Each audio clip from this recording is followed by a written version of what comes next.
Nah, contoh lain dari tanaman yang terserang hama, gejalanya misalkan begini, ada lubang-lubang pada daun tanaman. Nah, kita tinggal cari daun ini, lubang ini dibuat kira-kira oleh apa nih? Ulat atau misalkan kumbang. Nah, kita tinggal cari saja sebenarnya di tanamannya ada nggak individu perusaknya atau hamanya ada nggak. Kita bisa lihat nanti, kita cari.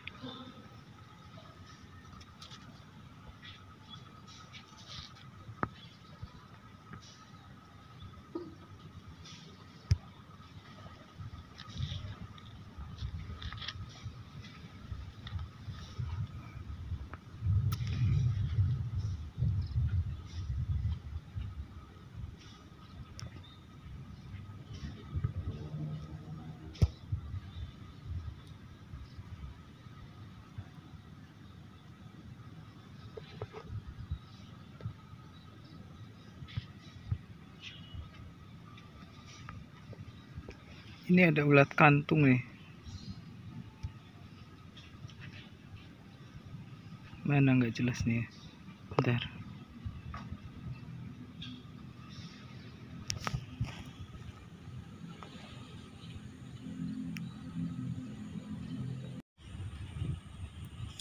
Nah, si ulat kantung ini makan juga dia. Hasilnya nih, dia lagi makan. Nah, kemungkinan ini lubang yang satu ini juga ini bekas makannya dia. Jadi bisa jadi lubang-lubang yang ada pada bagian tengah daun tanaman ini diserang oleh si ulat kantung ini nih.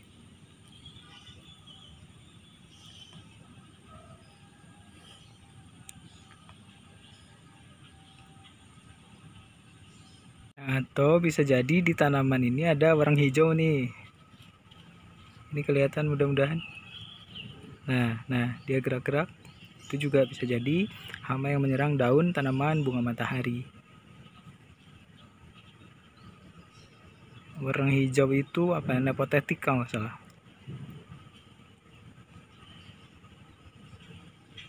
Selain terserang hama-hama yang kecil, tadi serangga-serangga kecil, tanaman bunga matahari juga diserang oleh hama belalang. Ini locusta. Ini lebih parah lagi karena dia makannya banyak. Ini bagian-bagian daun yang sudah dimakan. Dia bisa makan bagian bunganya juga.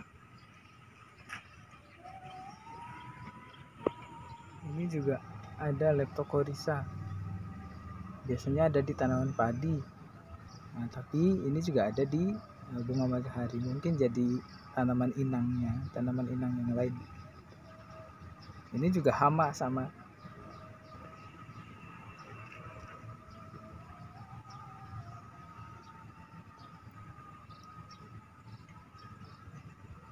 Nah, untuk gejala serangan penyakit ini bisa kita lihat biasanya untuk tanaman yang terserang penyakit biotik, baik itu yang disebabkan oleh cendawan atau jamur misalkan, terus kemudian virus bakteri, biasanya serangan itu terjadi secara parsial, jadi tidak seluruh bagian tanaman, tapi ada daun, misalkan satu bagian daun yang terserang, misalkan ini contohnya, sementara daun yang lainnya tidak menunjukkan gejalanya. Nah, salah satu karakter daripada serangan biotik itu tadi. Jadi serangannya biasanya parsial sebelum akhirnya mungkin bisa jadi menyeluruh begitu. Nah, contohnya ini ada bercak daun, mungkin terserang Cercospora begitu ya. Ini saya sudah konsultasi ke Bu Ida. Mungkin ini terserang cendawan Cercospora. Nah, terus kemudian untuk membedakan antara tanaman yang terserang penyakit biotik dan yang terserang penyakit abiotik, salah satunya adalah jika tanaman yang terserang biotik, penyakit biotik itu begini. Tadi serangannya bisa jadi hanya bagian-bagian tertentu saja pada tanaman dan bagian lainnya tidak terserang. Sementara untuk tanaman yang terserang penyakit abiotik atau lingkungan biasanya gejalanya menyeluruh. Saya punya contohnya di licin ini. Nah, ini saya punya beberapa tanaman jagung. Kalau teman-teman lihat, jagung ini sudah sampai pada fase generatif sebenarnya, tapi karena tidak dipelihara, akhirnya mati. Dan matinya semuanya mati, nggak ada yang hidup. Nah, ini karena apa penyakit ini terjadi? Karena yaitu karena cekaman abiotik atau lingkungan. Dia tidak dipupuk, tidak pula disiram, intinya tidak dipelihara. Jadi tanamannya sakit, akhirnya tidak menghasilkan begini, rusak semuanya. Nah, ini ada tanaman mangga. Jadi kita bisa lihat apa saja, hama apa saja yang ada pada tanaman mangga. Ini mungkin hanya beberapa saja sih sebenarnya. Pertama, kita lihat dari gejalanya, ini ada penyakit embun jelaga yang warnanya hitam-hitam.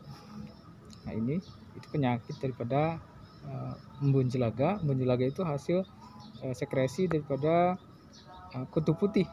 Kutu putihnya sendiri mana, coba kita cari.